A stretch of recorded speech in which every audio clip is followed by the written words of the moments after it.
your office on a regular basis. We're really very thankful for all the support we get from you. And our overriding concern remains the children that have been kidnapped and are being held captive by the Trump administration. And I just want to know if you have any plans to remedy this situation. It's not only inhumane, it's wildly, inappropriately expensive, and it's taking resources from other needed things. So how are you going to help them? Well, in many respects, in many respects, it's not in compliance with the asylum laws either, because certainly a number of those people are fleeing horrible oppression and crime and rape and all kinds of horrendous things.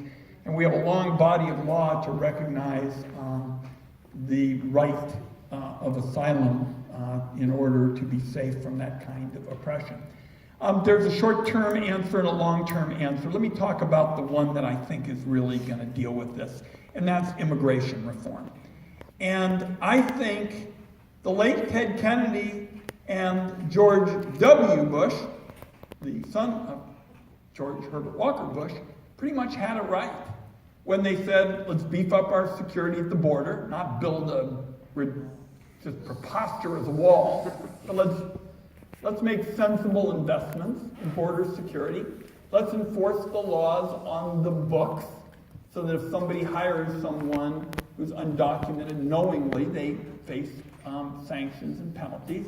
And then let's get serious about the 10 million undocumented people in the country. And what the two of them, a liberal Democrat and a conservative Republican, said is what got more than 60 votes in the Senate.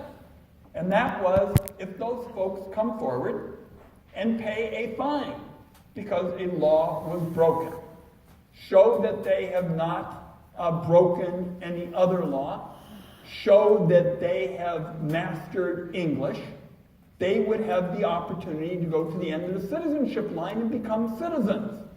I was for it then, I am for it now. I think that is the only way we extricate ourselves from this. Now, there are other pieces of the puzzle. The injustice that has been done to the DACA students is just, I think, mind-boggling. Those young people have done nothing wrong.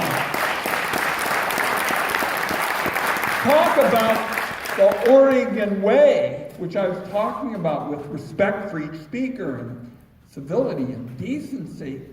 Those young people, I've met with so many of them, they get good grades, they help out after school, they send money to their parents. It's an incredible injustice. Many of them want to serve in our military. They just want to do all the things that we expect young people who are leaders in our community to do. So there are plenty of places along the way. I also have on the Finance Committee jurisdiction over the programs for the children, and we are really trying to crack down on the Department of Health and Human Services, which hasn't even been able to adequately keep track of these young people. So there are a lot of pieces to the puzzle, but certainly with respect to the caravan and the like, it starts, in my view, with respecting the rule of law, which relates to asylum.